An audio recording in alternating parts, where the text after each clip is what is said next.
Psst, got a secret.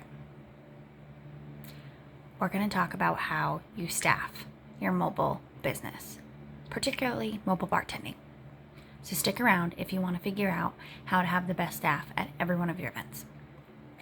I'm Kaelin Anderson, and this is For Special Events, my channel where we talk all things mobile businesses, particularly mobile bartending.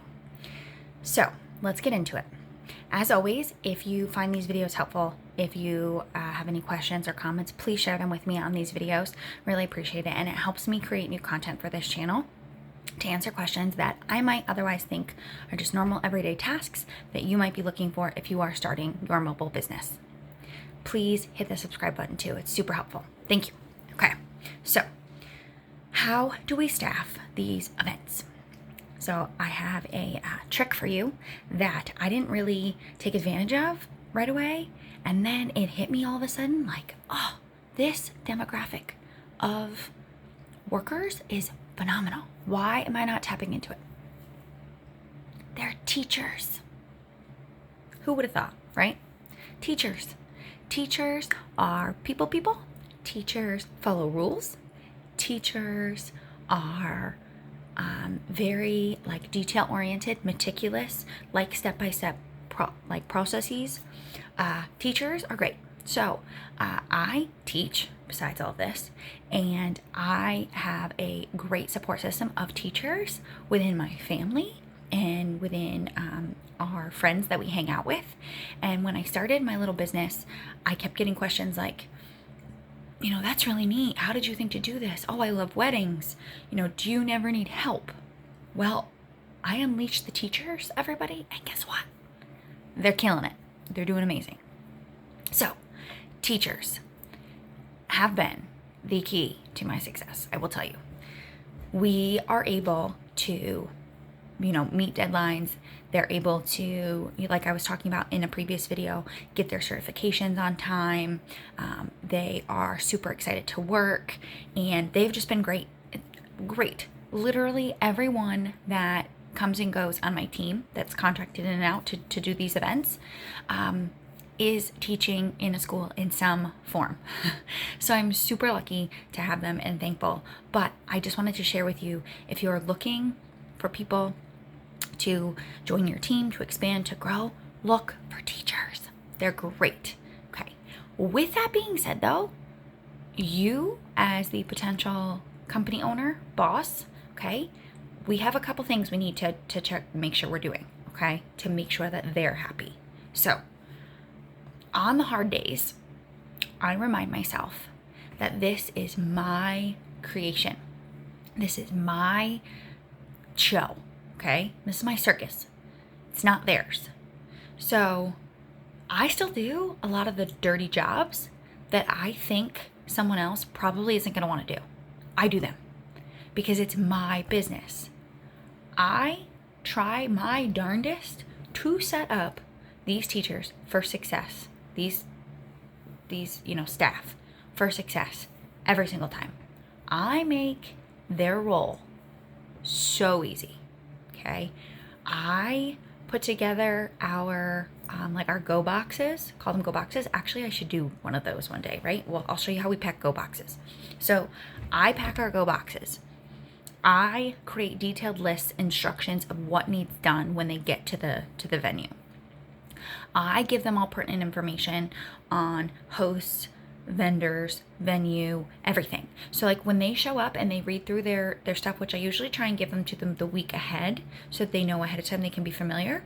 They're like, oh, hey, so-and-so, hey. And everyone's like, how do you know? They know. I make them feel so confident and prepared before every event. Does it take a ton of work on my end? Absolutely. But guess what, guys? It's my business. This is my baby. This is my creation. And in order to go above and beyond to build a company versus a business, another video that I've created here on the channel, I need to set them up for success every single time. I cannot ask things of them that I wouldn't want to do myself because it's not their business. They don't have the skin in the game like I do. So they keep coming back. They keep asking for more events. They want to work hard because I make it easy for them and they have a great time. They feel safe in what they're doing. They feel confident in what they're doing. They get to pick and choose events that are in their own neighborhood that's close for them, because they all have families too. Yes, everybody wants to make extra money. Everybody wants to hustle, but if they can do it in the most flexible way for them, they're going to give me 110%. So I suggest a couple of things. 1, look to teachers first. 2, allow them the flexibility in your scheduling to really pick events that they're excited to work and do. So it's not just like, oh, I want this, I want that. Be organized. I've talked about in a previous video, spreadsheets. I literally have a spreadsheet. Anytime a client books, put them in the spreadsheet, and then all of the potential bartenders, their emails are included. They can see when I make comments to the spreadsheet. They can go right in, they can pick and choose what they want. They literally choose them. I don't have to go around begging or asking, like, can you help me? Can you help me? No, I add a new event. I look and, oh, look at so-and-so's already taken it. Awesome. Great. So, teachers, but you also need to be that person for them. You are the boss. I am trying to empower you and give you that, like, if you're a boss, it doesn't just mean that you tell other people what to do. It doesn't just mean that you sit back and let them do everything for you. It's a people game. The previous video that I'm doing batching today, so I finally have a few minutes where I'm not being pulled in 17 directions. And the previous video that I was just working on was talking about IDing. You need to have these policies in place. You need to have a sense of, this is what we do. And then you need to be able to communicate effectively to everyone around you. And this is part of it. If you have a sense of, this is how I want my business to run, you need to put the policies in place. You need to do the work. You need to organize. And then you need to be able to communicate that effectively to everyone that's surrounding you. And I know you can do it. How did I do that?